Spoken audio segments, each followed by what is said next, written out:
sila na ulit. Yan. Sabi nga po dyan, God is good. Sa Psalm 100 verse 5, di ba? Bakit po?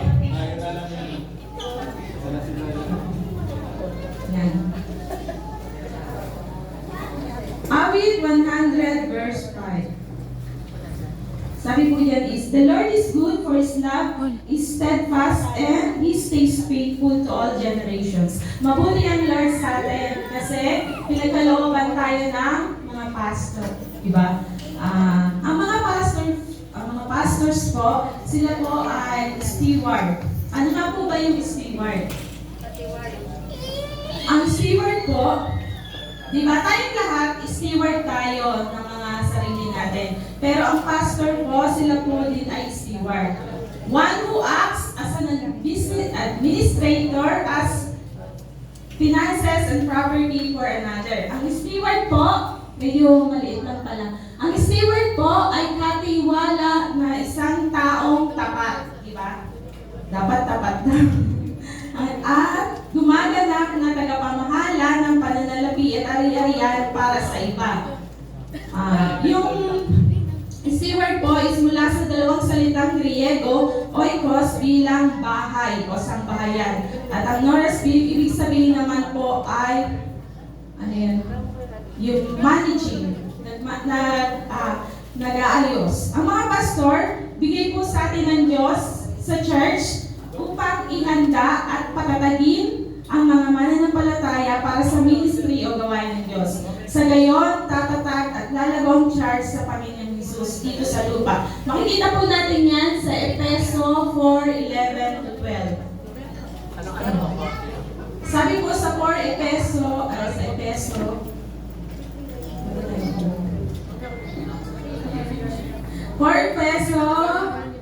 11 to 12. Sabi po dyan, ang iba'y ginawang apostol, ang iba'y propeta, ang iba'y ebanghelista, ang iba'y pastor at guro. Ginawa niya ito upang ihanda sa paglilingkod ang lahat ng hinirang sa ikuunlad ng kanyang iglesia. So, bakit successful ang Peace of God? Partly, kaya rin successful po ang Peace of God. Siyempre, unang-una, kaya successful po ang bawat church. Siyempre, dahil kay Lord. Pero part of it, di ba, yung mga pastors po, naka-nervous pala pag maraming mata nakatingin sa'yo. Parang ako-conscious ako. Ang hirap talaga yun. Pag nakatingin ng titig, no? Ano mo yun? Napapa-awkward. Sabi nga po dyan, di ba?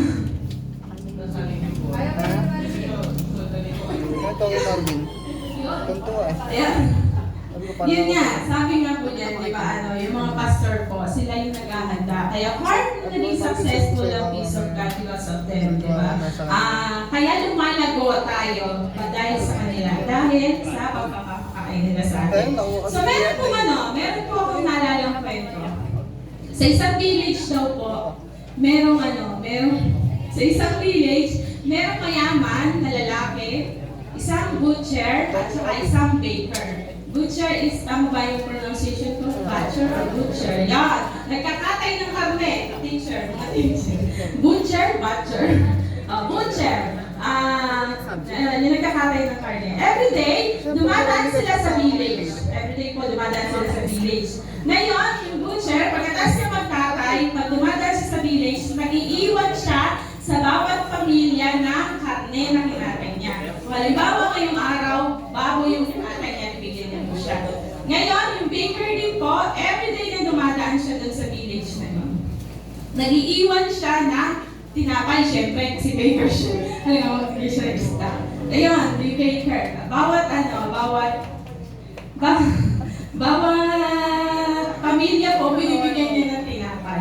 And then, pag dumadaan po yung mayaman na lalaki, wala siyang dala-dala, wala siyang iniiwan sa bawat pamilya. Basta dumadaan lang siya doon sa village. And then one day, nagkasakit po yung matandang lalaki. At wala man lang isang villager na dumalaw sa kanya. Diba? Sa haba ng pagkakasakit niya, natuluyan na siya. Nategi na siya. Namatay na si mayaman. So kahit mayaman ka, dadaan pa rin talaga na mamamatay, diba? So namatay siya. And then,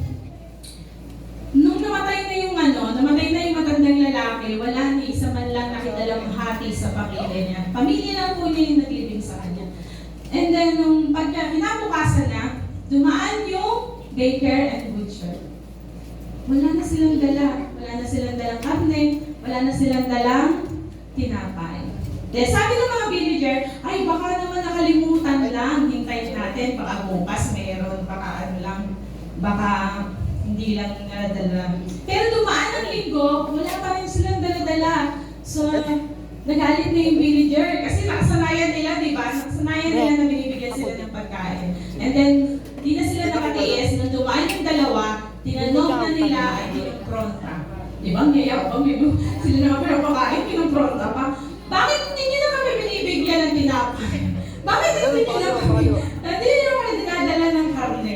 O, anong sagot ng dalawa? Bakit namin kayo dadala ng karne?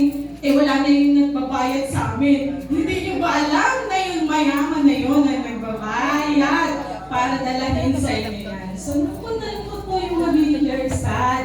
Kaya lang, tegi na, di ba? Tegi na yung papasalamatan nila. Sayang, sabi nila, hindi naman na namin napasalamatan. Ang buong akala namin sa buong buhay niya, wala siyang ginagawa para sa amin. Pero meron pala. So ngayon, mapalad tayong lahat kasi hindi katulad ng mga villager na yun. Wala na silang pagkakataon. Tayo meron pa, diba? May pagkakataon pa tayo ngayon na pasalamatan at i-appreciate yung ating mga pastors. Katulad po ng butcher at ng baker, sila po ay mga nagdadala sa atin ng pagkain. Non-literally. Diba? Hindi. Sorry. Hindi. Kasi ano lang. Ibig sabihin, nagdadala sila ng pagkain. Every week, every Sunday, diba? Pinapakain nila tayo ng good news. Nagugusog ba tayo every Sunday? Diba? Na-appreciate na. Ngayon po, pagkakataon natin na i-appreciate yung ating mga pastors. Diba? Hindi katulad ng mga villagers ngayon. Hindi sila pinagkalooban ng Lord na pasalamatan and i-appreciate yung kanilang nagpapakain sa kanila. Aga naman ang ice coffee. Be? Aga ng ice coffee. Sa Word of God, every Sunday. Napakahirap po. Promise. Hindi, sa umaga kasi mainit. Pag kayo nandito din, tsaka yung gumagawa ko ng mensahe. Ay, hindi kasanay sa mainit. Kasi 3 weeks pa lang sinasabi na nila, ayoko talaga kasi alam ko mahirap. Mahirap gumawa ng mensahe. Napakahirap po. Lalo na ano yung madami. Okay lang sa live group kasi small, pero yung ganito po, iba-iba. Iba-iba yung gender. Yung may tatay, may nanay, mahirap po. Tapos, hindi nyo naman papakinggan, tsaka silang. Yun pa, napakahirap po tayo. Buti nga ngayon, may Google na, madali nang mag-search ng mga verses, pero ganun pa man, napakahirap pa rin pong gumawa. 3 weeks na nga sa akin sinabi, wala pa rin akong nagagawa. 1 week na lang. Nakaka-tense. Buti meron topic. Yan po. How can we? Appreciation po. Ano yung appreciation? Appreciation is pagpapahalaga. Balik mo muna. Appreciation is pagpapahalaga. A feeling or expression of admiration, approval, or gratitude. So, yun po yung ibig sabihin ng appreciation. Nakakabulol lang. How can we show our appreciation to our pastors? Diba? Paano nga ba natin ma-appreciate yung ating mga pastors? Paano po? Diba? Samahan niyo po ako, pag-aralan natin sa Unang Hari 17, 7 to 16.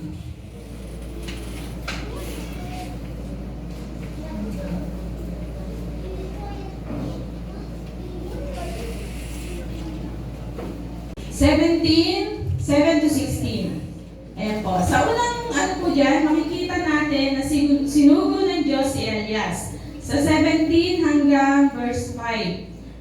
Dyan po, pag binasa po natin yan,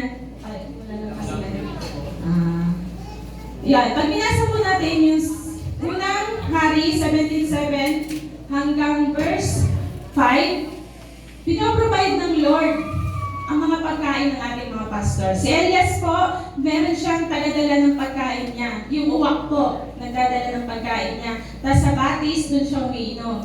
Pinoprovide po ng Lord talaga yung mga pagkain ng ating mga pastors. Pero dumarating po ang panahon na kailangan nila ng tulong. Diba? Kailangan nila ng tulong ng church. Yan po. pinapunta si Elias sa babaeng balo. Sabi niya, meron doon, babaeng balo, pumunta ka. So, talagang ang mga pastors po, hindi po sila, ano yan, yung aksidente na naging pastor natin. Talaga pong tinalaga sila ng Lord na maging pastor natin dito sa Peace of God. Talagang inilaan sila ng Lord, kalooban sila ng Lord na maging pastors ng Peace of God. Si Elijah po, tinested. Tapos, yung balo po, tinest din po siya. Sabi nga dyan, how can we appreciate our pastors? Paano po? Number one, alagaan ng mabuti ang mga pastor. O, paano mo alagaan ng mabuti ang pastor mo? Diba? I-meme mo ba siya? I-hele mo ba? Hindi. Diba? Alagaan ng mabuti ang pastors. Meron po akong 5. Sorry, gagalit yung mga madali. 5. Ito po kasi inango ko doon sa binabasa kong book. 5 love languages of God. Diba? 5 love languages of God. Pero ito, 5 love languages. Ano nga ba yung, kasi marami tayong wika. Ngayon, yung love din po pala, marami din yung wika. Kumbaga, may pinapakita ka rin. Kaya daw po sa husband and wife, mas maganda rin po na malaman natin kung anong love languages natin. Para effective po yun. Sa counseling po kasi ginamit niya to.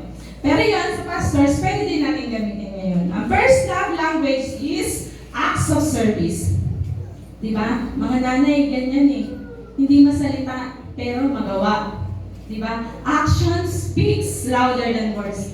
Bihira sa tatay yung ganon, yung luluto, di ba? Maglalaban, yan, mga gawain yan ng mga nanay. They all say good side. Yung sabi nga dati, di ba? Action speaks louder than words. Paano mo mapakita yung pag-appreciate mo sa mga pastors? Di ba? Yung simpleng pakikinig mo lang pag nagme-mensahe sila. Yung simpleng pakikinig mo lang habang nagme-mensahe sila, isa na ako sa service. Yung pag sinabi nilang, huy, si Pastor, nawa din naman ako minsan. Pag sa DC, sabi niya, tulungan niya naman ako, walang magtataas nung, yung door, anong tawag dyan? Yung ganyan, door knob. Ano? Roll up, yun! Sorry, roll up. Pinakapansis ako. Roll up, yan. Tulungan niyo naman ako. Act of service! Nandyan ka, di ba? Tulungan niyo naman ako, maglilinis kami ng church. Act of service. Mga nanay present yan pa rin lagi. Pati tatay. Sige na nga, sapa ka ng tatay. Yan. Sabi nga, act of service. Yan po. Pwede natin gawin yun para pakita natin sa kanila na mahal natin sila. Yung paggawa mo ng isang bagay na alam mo na ma-appreciate ng mga pastors, di ba? Yung tulungan mo lang sila sa church, yung pagtatapon ng basura, mga ganon. Yung mga marami pang ibang bagay na pwede natin gawin sa mga pastors natin. Yung ito, ginagawa to ng mga hindi expressive na person. Yung hindi sila showy. Yung pinapakita na lang nila yung pagmamahal nila sa pamamagitan ng gawa. Di ba?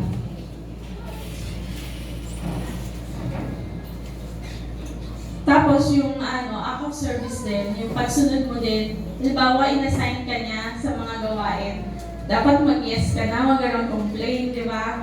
O inassign ka na nila na, ikaw na yung doon, ikaw na yung pumunta doon, di ba? Act of service. Mapapakita po natin yung appreciation natin sa ating mga pastors sa pamamagitan ng unang love language, yun nga yung act service. Number 2, pagtiwalaan ang iyong mga pastors. Pagtiwalaan mo yung number 2 na pagtiwalaan yung mga pastors mo. Huwag mo na siyang pagdudahan. Ayan po. Yung mga pastors naman natin, pagtiwalaan natin. Sabi sa 2 Kronika 20:20,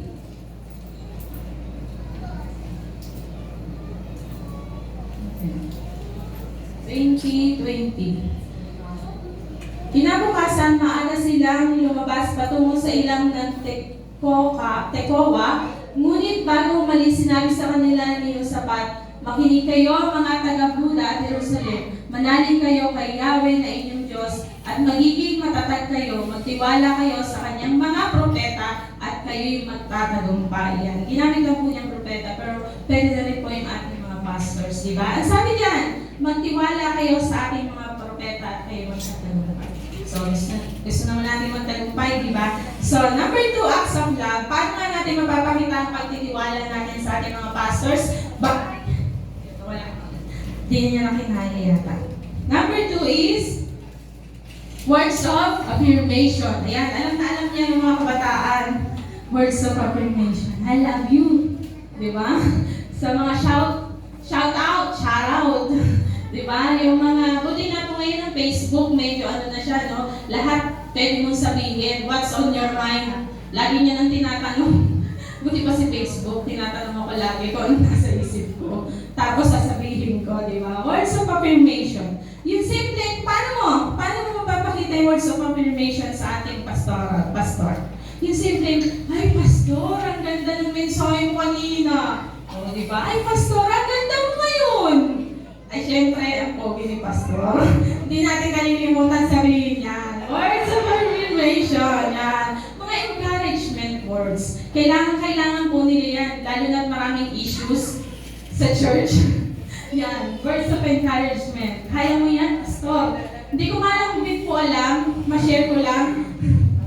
Pardon po, ma-share ko lang. Hindi ko nga din po alam kung words of affirmation yung ginagawa sa akin ng mga ibang leaders. Bilisan mo yung mensahe mo ngayon kasi nagmamadali kami. Hindi ko alam kung words of affirmation yun. Gusto ko lang mag-walk out. Huwag na kaya ako pang message, no? Kasi hindi pa nagsisimula, tapusin ko na daw. Di ba? Words of affirmation ba yun? Imbis na, may encourage ka. Yung wala ko yung pastor, joke lang. Yan po, yun po yung mga hindi kaya yung acts of love, di ba? Yun yung showy talaga. Showy sa mga nararamdaman nila. Sila yung nagsasabi ng lahat, ikaw naman, lahat na lang, pinukwento mo. May mga ganun po kasi talagang tao. Ganun sila magpakita ng pagmamahal nila, di ba? Hindi po sila nagbobola, di ba? Hindi naman kasi talaga nagbobola. Kasi gusto rin naman talaga natin marinig yan minsan, di ba? Uy, sumexy ka na ngayon. Uy, hindi ka nakulot. Kaya alam ko pa yan, yung mga ganon, yung mga pastora natin, dapat lagi natin sinasabihan sila ng words of encouragement. Tapos yung sa verse sa verse makikita natin yan yung, ano ba? Yung sasabihan natin sila na hindi lang ngayon ng I love you, di ba? Para everyday din, sabihin naman natin yung mga pastors natin ng mahal ka namin. Medyo na kasi, no? Pag mga medyo may edad na, medyo, bakit ganun? Pag bata, madaling sabihin yung I love you, no? Pag nagkakaedad na, lalo na sa age. Sa age ko na lang, joke lang. Baka magturo ako magalit Mahirap na. Di ba? Pag sinabi ganun, hindi na nagsasabi ng I love you. Bakit ganun, di ba? Kasi mas gusto na nila yung acts of service. Di ba? Pag nagkakaedad ka, hindi na kailangan sabihin, ginagawa ko na. Di ba? Yun nga, yung sa pagsasabi lang na. Number 3 na kasi bibilisan ko daw igalang, mahalin at sundin ang ating mga pastors. Sa unang Thessalonica 5:12-13, mababasa po natin yan. Basahin natin muna. Para ano.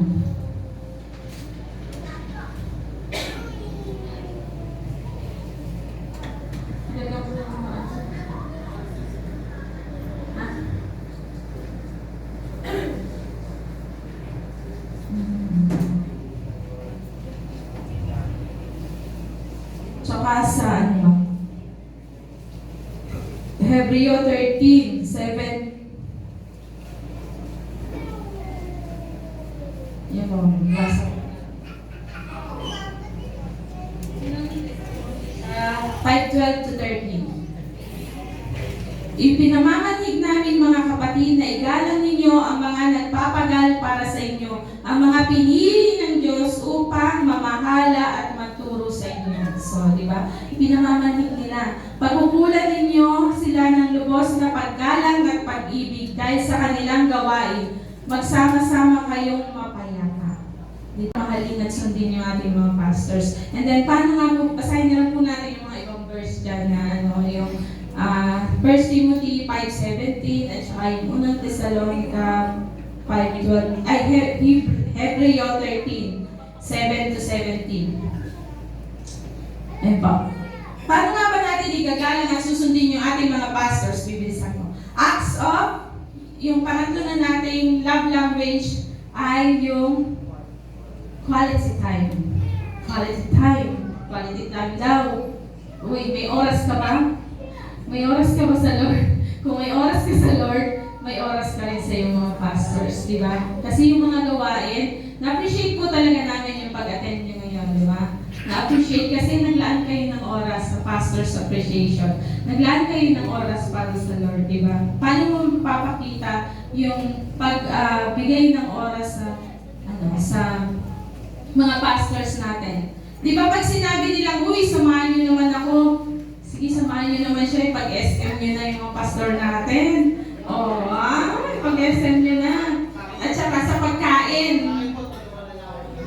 Ayun, tulungan, acts of service daw po. Tulungan nyo na lang daw po si pastor na maglaba mamaya. May washing machine naman eh. Dadali na lang sa laundry, ibigay mo kaya tinili. Di ba? Meron na agad sagot. Sabi nga po dyan, quality time. Di ba? Pag dinala mo sila, halimbawa, nagugutom na, pakainin nyo naman yung mga pastors natin. Pero dapat libre nyo na rin. Mas masaya sila kung libre. Pero sabi nga ng mga pastors, di ba?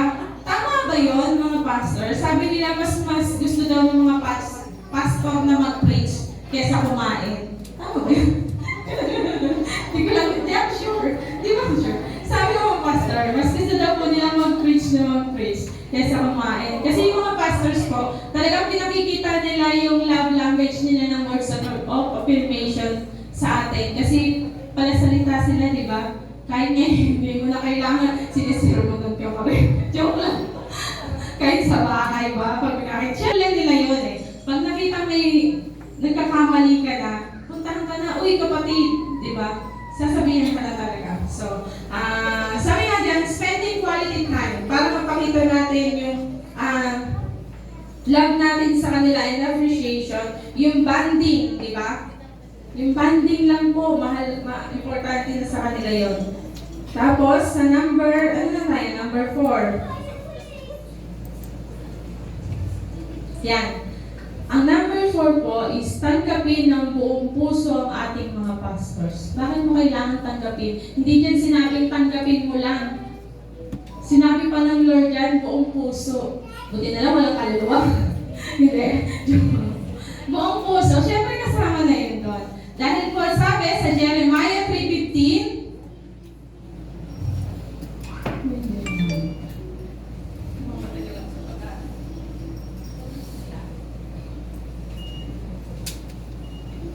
Jeremiah 3:15. Bibigyan ko kayo ng mga pinunong tatalima sa akin at papamahalaan nila kayo ng buong katalinuhan at pagkaunawa. So yan, dapat po natin silang tanggapin ng buong puso. Paano natin sila tatanggapin ng buong puso? By, number 4, love language through physical touch. Ano ba yung physical touch?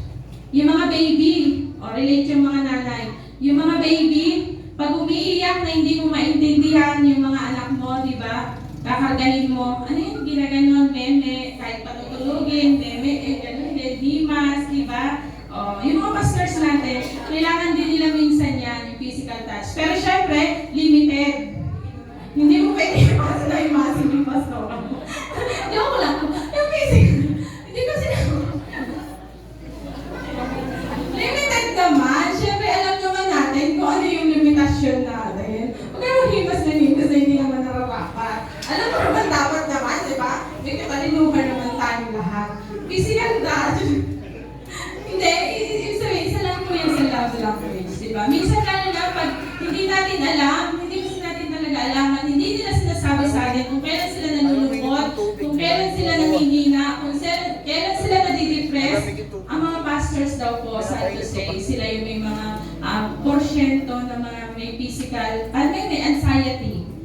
Dumadating po talaga sa point na yun. Kasi biruin mo, burden nila ang buong church. Burden nila lahat ng problema natin. Ako nga, yung nakaraan, isa lang na tao yung nag-share sa akin. Parang hindi na ako makakain. Ba't mo sila, di ba? Ang dami mag-share sa kanila. Tapos hindi naman nila pwedeng i-share din sa atin. Kasi marites na yun, di ba? Yung nasa loob mo lang. Yung iyahag mo lang sila. Or yung kahit tape, di ba? Yung pag good job, di ba yung mga ganon? Good job. Pastors, you did great today, o yung mga ganon, di ba? Kasama po yung physical touch din. Sabi niya, pagpapakita ng pagmamahal yung physical touch niyo. O kung hindi mo nga pwede, di ba hindi nga natin pwedeng masahihin yung mga pastors natin, pwede pong dali natin sila sa spa, sa Wensha. Ano yun? Wensha, hindi pa ako nakarating doon. Pero baka naman, ha? Muay Thai, yan. Muay Thai daw. Muay Thai, yan. Hindi yun, massage parlor yun, yung legit na yan. Dali natin sila doon. Kasi kailangan po talaga din nila ng gano'n. Yung therapy na yun. Number 5, ayan na. Ayun pala, yun pala importante, wait lang, nakalimutan ko. So verse 17 to 22 na, ang tawag doon na. Laging nahuli ko na bungis.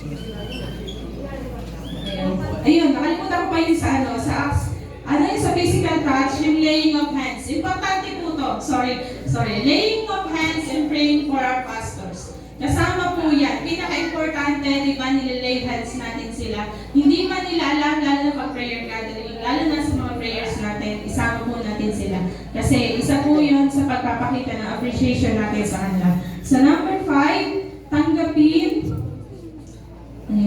tanggapin sang-ayunan at i-claim ang blessings ng mga pastor. Kasi kapag sinabi nilang God bless you, sister, God bless you, brother, ano sasagot mo? Huwag mo nang kontrahin. Isa kasi, kinukontra pa natin. Huwag na natin kontrahin, di ba? Sa halip, i-claim natin ito at pasalamatan by faith. Sabi diyan sa Bilang 6:22 to 24 yun. May mga picture Iyan ang tuntunin tungkol sa panata ng Nazareo. Ngunit kung nangangako pa siya ng ibang bagay bukod sa dito, kailangan ko pa rin din niya iyon. At sinabi ni Yahweh kay Moises, sabihin mo kay Aaron at sa kanyang mga anak na ito, ang sasabihin nila sa pagbibindisyon nila sa mga Israelita. Pagpalain ka nawa at ingatan ni Yahweh, naway kahabagan ka niya at subaybayan, lingapin ka nawa niya at bigyan ng kapayapaan, ganito nila babanggitin ang pangalan ko sa pagbebendisyon sa mga Israelita at pagpapalain ko ang mga ito. Ayan. Sabi nga niyan, pag binbless nila tayo, i-claim na natin. And so, sa number 5, yung paano natin mapapakita yung appreciation natin sa kanila and love is, ito yung importante, ito yung marami, ngayon, alam po mamaya marami yan. Gifts, giving gifts. Di ba? Sa verse 22 to 24, nung pinag-aralan natin na unang mga hari. Sa unang mga hari po. Balik po tayo sa unang mga hari. Ano yan 20 at nabuhay ang bata.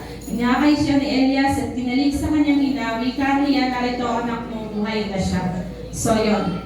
May gift po ang Lord sa mga nagpapagal sa Kanya. Yung gift po natin can be in kind or in cash. Meron po akong naalala nun na usually, mga pastors po ang nagbibigay sa atin ng regalo, di ba? In kind. Di ba? In kind po and in cash. Naalala ko nung unang attend ko po ng women's fellowship. Talagang grand women's fellowship. Wala po akong kakilala kasi si Kimberly naman ang attendist dito Pero malakas lang talaga yung loob ko kahit nasa sulok ako. Kasama ko lang po yung bunso ko. Mag-isa lang ako. Siyempre, hindi naman ako nakikimingle pa, pero umattend talaga ako ng Grand Women's. Sabi ni Maika, syempre hindi niya ako sasamahan dahil siya yung may iwan sa bahay. Eh, doon sa raffle, may raffle po lagi yung Grand Women's, diba? Sa raffle po, wala akong nakuha. Hindi ko alam kung nalagay pa yung pangalan ko. Hindi pa kasi ako at pibinita nun eh. Nakatahimik lang ako.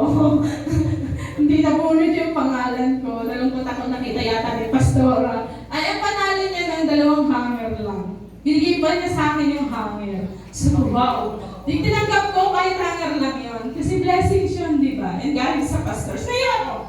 Kasi, yan yung time na, ibig ko sabihin, na-appreciate ko talaga.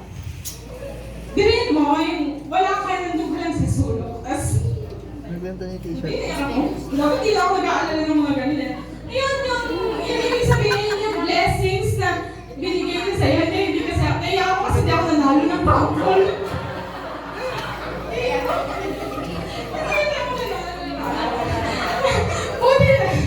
Buti na lang, ibigyan niya ako ng ano, na iba talaga pag-pastora no? Pag-pastor. Yung may puso talaga sila. Eh siguro na ako pwede maging pastor kasi makapakil sa pastor. Kasi talaga sila, nakikita nila kung sino yung malungkot, di ba? Sa dami-dami nyo, ang dami kasi umaattend ng yung women's eh. Mga nanay talaga madami, promise. Maten kayo masaya. kahit di naman nalo ng raffle. Yan. Tapos yung Pasko pa, na ito, yung giving gifts din, binigyan din nila kami ng ano, kasi nung Pasko, may one time din nung Pasko, hindi pa rin ako attendees. Muwi kami ng Batangas ni Yumi, ang naiwan lang si Kim sa bahay, yung special ko. Kasi hindi po talaga kami pwede magsabay-sabay. Yung asawa ko po kasi nasa destino siya. So, Pasko, magkakahiwalay kami kasi kailangan umuwi ng Batangas. Pag uwi ko ng 26 ng umaga, dami namin pagkain. Marami kami prutas, may basket doon. Hindi ko talaga po yung makakalimutan. And gusto ko lang pasalamatan and appreciate yung po yung ginawa nila para sa akin. Pag uwi ko nga, sabi ko, Kim, saan galing to, Maika? Pati na po mga prutas. Binigay po nila Pastora, pumunta sila dito nung Pasko, sabi. Mahal ko nga, bakit ka nila binigyan? Naawa siguro sa iyo. Kasi dalawa lang kayo. Makakala wala kang pagkain. Pero wala naman talaga. Wala po talaga. Pero yun nga, sabi ko nga, naiyak ko na. Kasi sabi ko, may nakakaalala sa iyo, diba? Ibang mag-alaga kung may pastor. Ibang mag-alaga ko. Minsan appreciate po natin yung mga ganon, yung mga gifts nila. Kasi kakainin na lang nila para sa kanila na ibibigay pa sa atin. So, sobrang appreciate ko po yun. So, tayo din po ngayon, sabi ko nga, kaya yung gifts na, sabi nga dyan, di ba? Sino daw ba yung, dapat meron kasi tayong ano yun, meron tayong mensahero talaga. Kaya sabi nila, gusto nila mag-appreciate sa kanila yung talagang attendees dito. So, sabi ko nga, napakalaking blessing po talaga na ma-appreciate natin yung mga pastors natin. Yung by giving gifts. Meron daw pong mga pastor na tinanong, ay, tapos na tayo, uli na oh. Ano lang ako yung madaldal. Tapos meron daw pong tinanong ng mga pastor, sabi, hoy, ano yung pinakamagandang regalong natanggap nyo? Wala nyo kung ano yung sagot ng mga ibang pastors. Sabi nila, syempre, number 1 daw po yung vacation. Pwede ba natin silang bigyan ng bakasyon? Mga ayaw. Yun daw po talaga. 1 week vacation. Tapos covered ng church. Ganda mo. Si 25 years, ilang years. Pero 80 years na yan. Hindi na pwede magbakasyon. Binigyan nila ng regalo. Maawa naman tayo. Bigyan na natin sila ng bakasyon. Yung binigyan daw nila yan. At saka, syempre, yung mga personal gifts, yun daw po yung pinaka-appreciated nila na gifts. Ayan. Sabi na po dyan, sa hulingan natin, alam naman na natin kung ano yung mga gifts na ibibigay natin sa ating mga pastors, di ba? At kita-kita naman yun na kasama talaga yun sa pagpapakita ng pagmamahal natin sa kanila. Sabi na, kung gusto natin ng blessings, eto na po, sa huli na tayo. Kung gusto natin ang blessing and abundant blessings po talaga, balik tayo sa unang hari, 17:13. Yan, balik po tayo doon. Pagka meron po kayong pagkakataon, basahin niyo po yung unang hari na yan para mas natin. Kasi limited lang po yung oras po dito.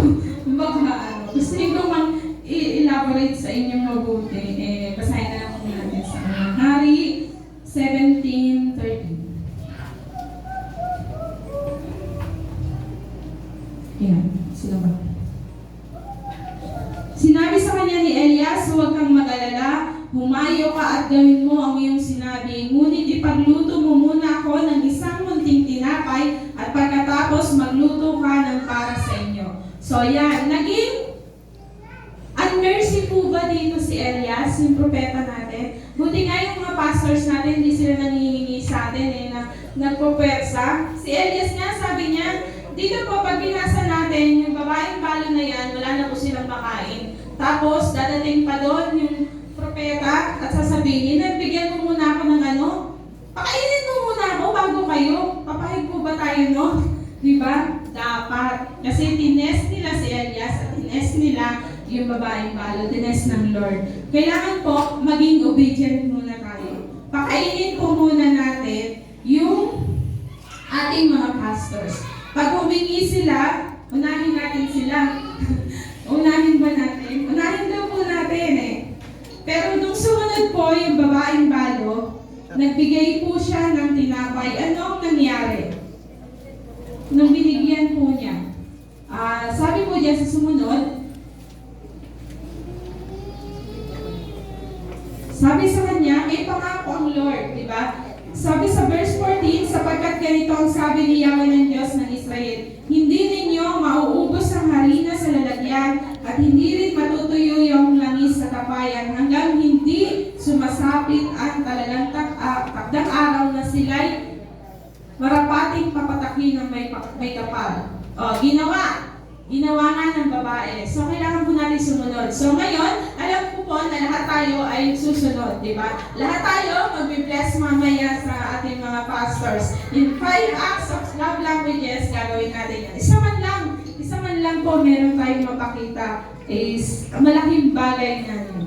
Sabi dyan sa verse 15, ginawa nga ng babae ang utos ni Elias at sila'y kumain. Iyan po yung quality time. Kumain sila ni Elias at silang mag-ina. At hindi nga naubos ang harina sa lalagyan at hindi natuyo ang langis sa silan tulad ng pangako ni Yahweh sa pamamagitan ni Elias. So kung may pangako ang Lord sa iyo, kung may pinagpe-pray ka, baka kasi mamaya hindi mo nga binibless yung mga pastors mo. So kung sino po yung pansinin niyo po, yung palagi nagbibigay sa mga pastors, may abundant blessings mo lagi sila. Kasi yung mga minsan yung hindi nila pangangailangan, hindi sinasabi na pangangailangan, sinasabi ng mga pastors Alam kasi nila, katulad ng babaeng babaeng balo na to, wala din naman po siyang anak. Pero later on, nagkaroon siya ng anak kasi pinag-pray ni Elias. Tapos dumating din po panahon, pakibasa niyo na lang po sa mga yung sa ikalawang hari 4, 1 hanggang 37, ikalawang hari 8, 1 hanggang 6. Kung ano yung mga blessings na binigay ng Lord sa pamamagitan ni Elias. Yan. Bakit po siya nagkaroon ng anak?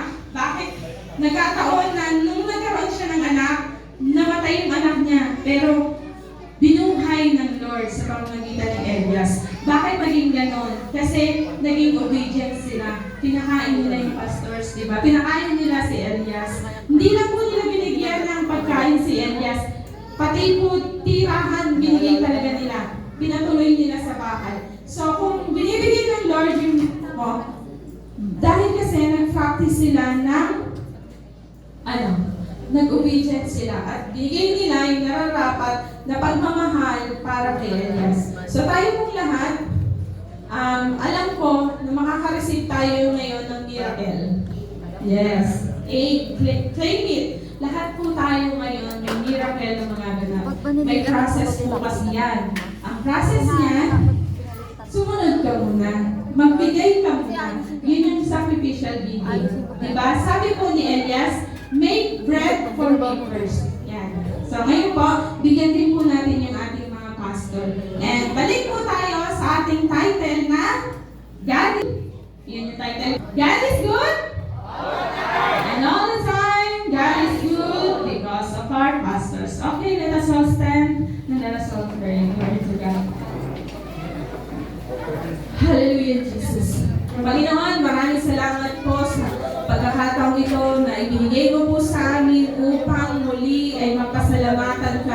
Sabihin